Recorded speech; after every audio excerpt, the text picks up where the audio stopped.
Hey guys, this is Pankaj और ये है मेरा YouTube चैनल VELC, जहां मैं कोशिश कर रहा हूं आपको इजी तरीके से इंग्लिश सिखा सकूं।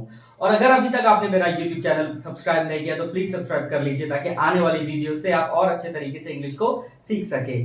तो आजकल बहुत सारे लोगों को प्रॉब्लम आती है कि इंग्लिश को हम लोग कैसे शुरू करें, सीखना कैसे शुरू करें, क्या करें कि हमारी इंग्लिश इंप्रूव हो जाए, हमारी हेजिटेशन निकल जाए। तो सिंपल सी चीज है, आप पहले सुनना शुरू कीजिए। जितना आप इंग्लिश को सुनेंगे उतना आप सीखेंगे और उतना ही आपका कॉन्फिडेंस बढ़ेगा। जितना आप लोगों से बात करेंगे उतना आप इंप्रूव करेंगे। तो सुनना और बोलना दोनों इंपॉर्टेंट हो जाता है। तो अवॉइड कीजिए अगर आप कोई गलती कर रहे हैं, क्योंकि अगर आप अपनी गलतियों के ऊपर फोकस करेंगे तो आप इंग्लिश नहीं बोल पाएंगे।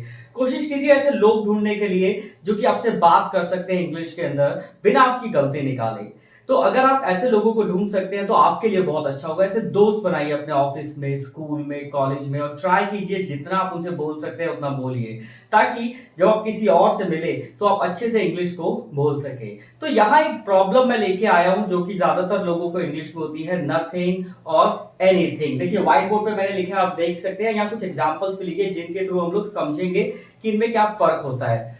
सो नथिंग और एनीथिंग। नथिंग का मतलब क्या है? कुछ नहीं, और एनीथिंग कुछ भी। तो यहां प्रॉब्लम आती है सब लोगों की, यार नथिंग कहां लगाए, कुछ भी कहां लगाए, क्योंकि एक जैसा लगता है देखने में। तो सबसे पहली चीज जो नथिंग है वो पॉजिटिव सेंटेंसेस में यूज होता है और एनीथिंग नेगेटिव सेंटेंसेस के अंदर। जी मतलब नथिंग के साथ हम लोग नॉट का यूज नहीं करेंगे और एनीथिंग के साथ हम लोग नॉट का यूज कर सकते हैं। तो देखिए यहाँ पे कुछ एग्जांपल्स लिखे हैं, उन्हें हम बना के सीखते हैं कि कैसे इसके अंदर हम लोग डिफरेंस को समझ सकते हैं। तो पहला सेंटेंस है, I have dash to eat. Next है, I don't have dash to eat. देखिए मैंने क्या बोला है, जो पॉजिटिव सेंटेंसेस है वहां हम लोग नथिंग का यूज करेंगे। तो यहाँ पे हमारे पास नॉट नहीं है तो हम लोग नथिंग का यूज कर सकते हैं। तो क्या होगा, I have nothing to eat. तो देखिए जब हमारे पास नॉट आ गया है तो वहां पे हम लोग नथिंग का यूज नहीं करेंगे, यहां हम लोग लगाएंगे एनीथिंग। तो क्या है, I don't have anything to eat. इसी तरीके से इन सब सेंटेंसेस को हम लोग बना सकते हैं, जैसे कि we eat dash in the morning. मतलब हम सुबह, अगर हम बोलते हैं हम सुबह कुछ नहीं खाते हैं, तो अब यहां पे हमारे पास नॉट नहीं, तो क्या लगेगा, we eat nothing in the morning. We do not eat, यहां पे लगाएंगे हम लोग एनीथिंग इन द मॉर्निंग। देख कितना सिंपल है। अब they are doing dash here, मतलब वो लोग यहां कुछ नहीं कर रहे हैं। अब यहां पे नॉट नहीं है हमारे पास तो हम यहां पे नथिंग लगा सकते हैं। तो हमारा सेंटेंस बन गया, they are doing nothing here, वो लोग यहां कुछ नहीं कर रहे हैं। अब नेक्स्ट है हमारे पास, they are not doing dash here. अब यहां पे नॉट आ चुका है तो क्या लगाएंगे, एनीथिंग। तो ये हमारा सेंटेंस बन गया, they are not doing anything here.